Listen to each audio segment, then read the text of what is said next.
Assalamualaikum warahmatullahi wabarakatuh. Di sini saya akan menjelaskan tentang pemikiran ekonomi Abu Ubaid.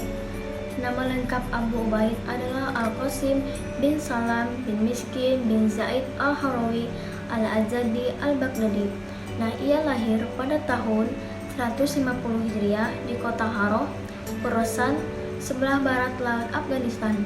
Pemikirannya di bidang fikih dipengaruhi oleh mazhab Hanafi. Pada usia 20 tahun, ia merantau ke berbagai kota seperti Kufah, Basrah, dan Baghdad untuk menuntut ilmu. Ilmu-ilmu yang dipelajarinya antara lain nahwu, sharaf, qiraah, tafsir, hadis, dan fikih. Pada tahun 192 Hijriah, Gubernur Tubur Tabit Ibnu Nasir Ibnu Malik yang memimpin pada masa pemerintahan Khalifah Harun al-Rasyid mengangkat Abu Ubaid sebagai qadi atau hakim di Tarsus hingga tahun 210 Hijriah. Ia menetap di Mekah pada tahun 216 Hijriah sampai wafatnya pada tahun 224 Hijriah. Dia ini memiliki seorang ayah yang ahli dalam sastra bahasa Arab, ilmu hadis dan fikih yang berasal dari bangsa Romawi, sedangkan ibundanya berasal dari Khorasan.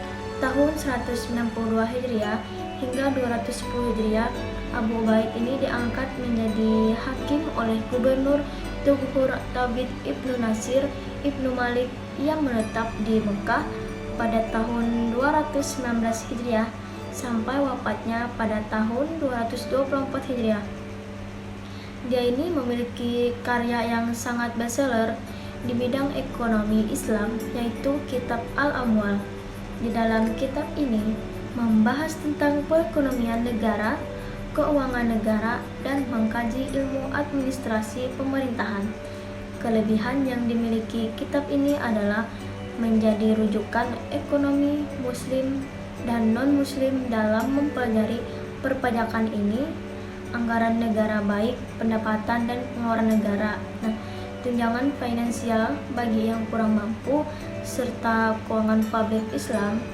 Dalam buku ini disertakan dengan keberhasilan pemerintah dalam mengatur kebijakan pembangunan sistem perpajakan Islam dan kemaslahatan sosial yang dilakukan oleh Khalifah Umar bin Khattab dan Umar bin Abdul Aziz.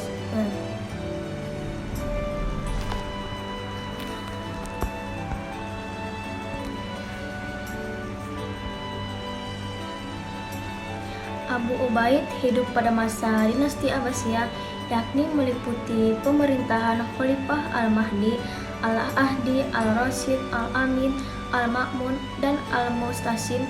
Dia adalah seorang ulama terkemuka dalam bidang hadis, berbeda dengan apa yang pernah dialami oleh Ahmad Ibnu Hanbali dan ulama lain dari kalangan ahli hadis yang pernah ada konflik dengan negara. Pada saat itu Khalifahan mendukung dan pro terhadap ideologi rasionalisme Mu'tazilah, dan ia kontra terhadap ulama ahli riwayat dari kalangan ulama hadis.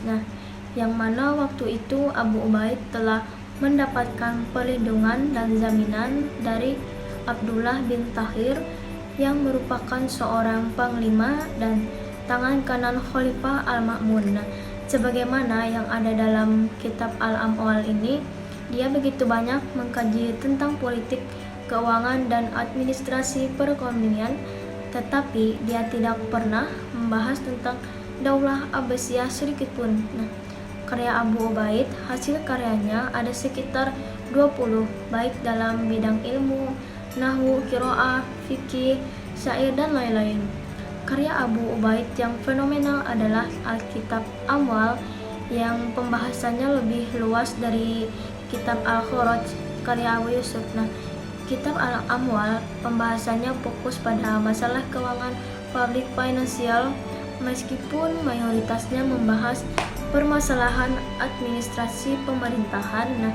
Kitab Al-Amwal ini merupakan sebuah mahakarya tentang ekonomi yang dibuat oleh Abu Ubaid yang menekankan beberapa isu mengenai perpajakan, hukum, serta hukum administrasi dan hukum internasional.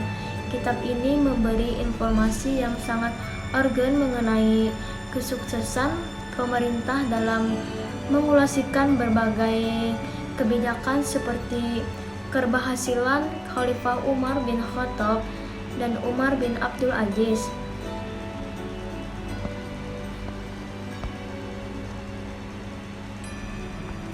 Membangun sistem perpajakan yang islami serta memberi kemaslahatan sosial. Kitab Al-Amwal ini karya Abu Ubaid menjadi pilihan karena secara substansi berisi pemikiran hukum Islam dari masa klasik sesuai dengan adanya pembidangan di atas, maka kitab ini dapat dikatakan sebagai rujukan dalam pembentukan fikih ekonomi.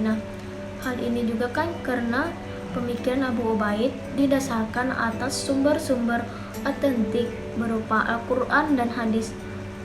Kemudian dapat dimaknai dalam pembentukan peran atau sosial berupa pengembangan institusi ekonomi yang sangat dibutuhkan manusia pada saat ini. Kitab Al-Amwal menekankan beberapa isu mengenai perpajakan dan hukum, serta hukum administrasi dan hukum internasional. Hal ini tersebut membuat kitab ini menjadi sumber pengembangan yang sangat diperhitungkan untuk pemikiran ekonomi legal pada awal abad Islam.